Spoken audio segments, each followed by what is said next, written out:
आने में उनका योगदान रहा, तो उनको ये समझ आ गया कि वो बयान गलत हो गया। अब वो मुझसे कह रहे हैं कि भैया प्रत्याशी को मत देखो। तो नगर पंचायत की जनता क्यों नहीं कहेगी भैया उन्होंने विधायक सांसद चुन दिया, अब उनको प्रत्याशी ही तो देखना है जो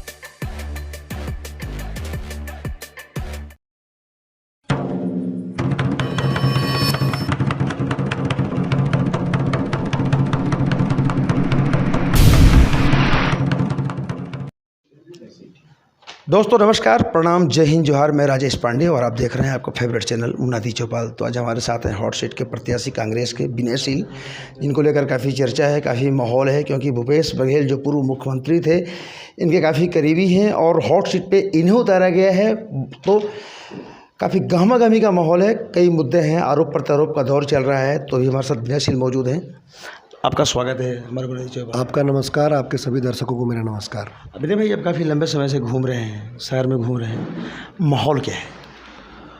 जनता अपनी सरकार चाहती है।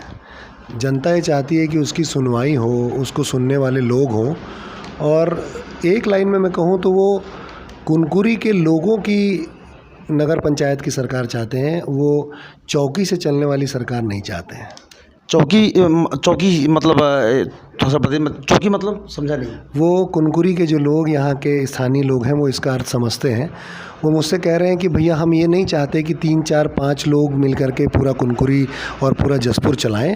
वो कह रहे हैं कि कुनकुरी के जो 11,000 मतदाता हैं, जो उनकी मांग है, जो उनकी ज़रूरतें हैं, उसको पूरा करने वाला कोई व्यक्ति, कोई प्रत्याशी उनको चाहिए, और जो उनके लिए काम करे ऐसा व्यक्ति उनको चाहिए। आपने कहा कि कोई मतलब लोग अपनी सरकार चाहते हैं, लोग अपना प्रतिनिधि चाहते हैं, तो ये तो काफ़ी मतलब काफ़ी बड़ा जगह है। मुख्यमंत्री यहाँ से खुद बिलोंग करते हैं, तो मतलब ऐसा क्यों लगता है आपको कि मतलब लोगों को सुनने वाला कोई नहीं है? क्यों लगता है आपको ऐसा? क्योंकि जब से मैं नगर पंचायत का प्रत्याशी घोषित हुआ और जितने वार्डों में मैं जा रहा हूँ, खासकर जो बस्ती के इलाके हैं, मैं वहाँ देख रहा हूँ कि बुनियादी सड़क, पानी, बिजली के खंभे, इन सब की इतनी दिक्कतें हैं। एक तो मैंने आपके चैनल की खबर देखी, उसके लिए आपको बहुत बहुत धन्यवाद, कि एक बेहराटोली नाम की जगह है कुनकुरी में ही, नगर पंचायत के अंदर।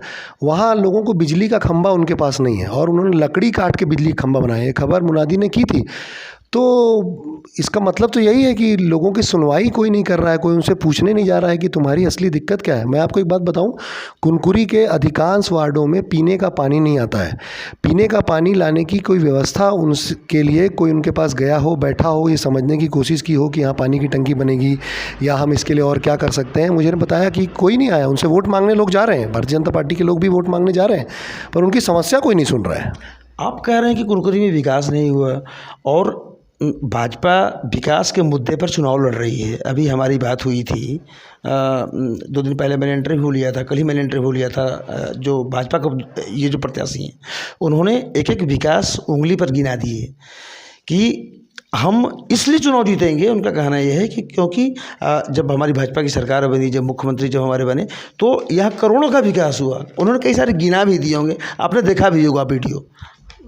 इस पे तो जितने काम वो बताएंगे, वो अगर हनुमान टेकरी की बात कहेंगे, वो यदि मयाली की बात कहेंगे, वो यदि कोतेबिरा की बात कहेंगे, वो जितने काम बताएंगे वो पूर्ववर्ती कांग्रेस सरकार जब यहाँ स्थानीय विधायक यूडी मीन्स थे उस समय के काम हैं।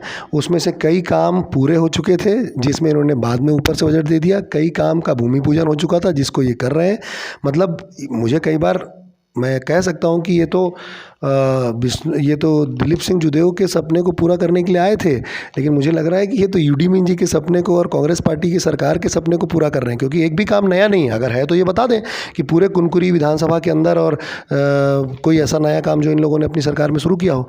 एक बात मैं आपसे और कहना चाहता हूँ, ये लोग वोट मांगने जा रहे हैं तो पहले इन्होंने बिजली को लेकर मतलब ये जो मुद्दा आता है कि बिजली को लेकर एक बड़ी समस्या थी, लेकिन उन्होंने 400 kV का वो जो शुरुआत किया, काफ़ी मतलब यूनिक है। कभी ये मतलब बहुत दूर में ऐसा है, तो ऐसी व्यवस्था की बिजली व्यवस्था, ये जो 200 बेड का हॉस्पिटल की बात करते हैं, मेडिकल कॉलेज की बात करते हैं, तो डेवलपमेंट कैसे नहीं हुआ? बिजली की जो बात ये कर रहे हैं, जिस सब स्टेशन की आप बात कर रहे हैं, वो एक तरफ कुनकुरी की दूसरी ओर लग रहा है, लेकिन वहीं बिजली बिल हाफ योजना ख़त्म हो चुकी है। और मैं एक बात आपके माध्यम से जनता को बताना चाहता हूँ, ये जिस स्मार्ट मीटर को लाने जा रहे हैं, वो स्मार्ट मीटर बिजली का बिल न सिर्फ बढ़ाएगा बल्कि वो ऐसा हो जाएगा जितना रिचार्ज होगा उतनी बिजली चलेगी, रिचार्ज खत्म बिजली गई। तो अगर इस समय जिसको आप विकास बता रहे हैं, मुझे तो डर लग रहा है कि जनता के साथ क्या होने जा रहा है। तो मैं आपके चैनल के माध्यम से कह रहा हूँ कुनकुरी की जनता को कि यदि कांग्रेस का व्यक्ति चुन करके आएगा, यदि हम चुन करके आएंगे तो कुनकुरी विधानसभा के अंदर हम वो स्मार्ट मीटर जो बिजली बिल बढ़ा के लाता है, जो रिचार्ज करने पर चलता है, उसको लगने नहीं देंगे। इसकी लड़ाई जनता के साथ मिलकर लड़ेंगे। एक बात और आती है विनय भाई कि ये डबल इंजन की सरकार होती है, मतलब केंद्र में सरकार बीजेपी की है, प्रदेश में सरकार बीजेपी की है, और अगर यहाँ भी अगर बीजेपी का प्रतिनिधि चुना जाएगा, अध्यक्ष चुना जाएगा तो विकास तिगुना होगा। ये बातें चल रही हैं, तो इसका मतलब किस रूप से मतलब आपका रिएक्शन क्या है इसमें? देखिए, ये बात तब सच होगी जब वो जनप्रतिनिधि मजबूत होगा। सरकार केंद्र में हो, राज्य में हो, लेकिन विकास तो कुनकुरी नगर पंचायत में करना है। अब अगर जनप्रतिनिधि कमज़ोर होगा, अगर उसको विकास की समझ नहीं होगी, अगर वो ये ना जान पाए कि नगर पंचायत किस मंत्रालय के अंदर आता है, राज्य के सचिव के स्तर पर जाके बैठ ना पाए, कलेक्टरों से वो बात ना कर पाए, अगर वो मुख्यमंत्री से अपने यहाँ के विकास की योजना बना के उसके लिए फंड ना लेकर पे आए, तो वो ट्रिपल इंजन हो कि चौपल इंजन हो कि 5 गो इंजन हो, इंजन तो भ्रष्ट है। वो तब काम करेगा जब जनप्रतिनिधि मजबूत होगा। और ये बात जो बीजेपी के लोग कह रहे हैं वो क्यों भूल जाते हैं कि जब रमन सिंह जी की सरकार थी तो यही व्यक्ति जो इस समय भाजपा के प्रत्याशी हैं वो कुनकुरी नगर पंचायत के अध्यक्ष थे। कितना विकास हो गया। इसका मतलब जनप्रतिनिधि यदि मजबूत होगा तो विकास होगा। अब मैं आपको दूसरा उदाहरण देता हूं जो भारतीय जनता पार्टी नहीं बता रही है। सोचिए अगर कुनकुरी में नगर पंचायत अध्यक्ष कांग्रेस का बन गया और कुनकुरी विधानसभा के जो विधायक हैं वो मुख्यमंत्री हैं, वो तब क्या होगा। तब कुनकुरी में विकास की प्रतिस्पर्धा होगी।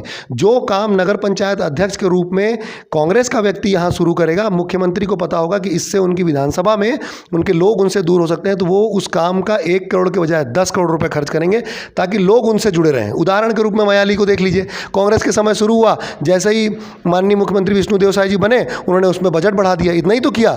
तो जैसे ही कुनकुरी में एक मजबूत जनप्रतिनिधि बनेगा, एक विपक्ष का जनप्रतिनिधि बनेगा, तो वो कुनकुरी के लोगों की आवाज को लेकर के आएगा, विकास के लिए पैसा लेकर के आएगा।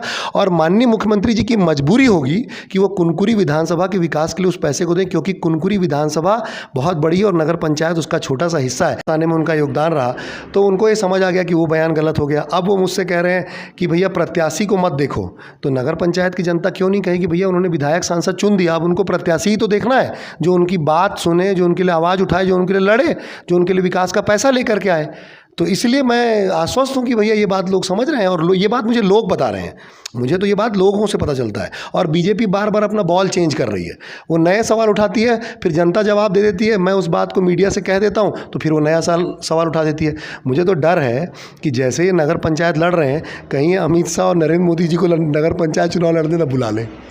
नहीं तो अच्छा एक बात और कि ये जैसे मतलब एक कहा जाता है कि भाजपा सत्ता में है और यहाँ मतलब खुद यहाँ से मतलब मुख्यमंत्री बिलोंग करते हैं, भाजपा संसाधन है, प्रचार तंत्र का भी वो, तो उस प्रचार तंत्र का मुकाबला कांग्रेस कैसे कर पा रही है। ताकि मतलब बीजेपी के पास लोग ज़्यादा हैं, कार्यकर्ता ज़्यादा हैं, और कहीं ना कहीं ये देखा जाता है कि कांग्रेस मतलब जब सत्ता में थी तो भी कार्यकर्ताओं की थोड़ी कमी थी।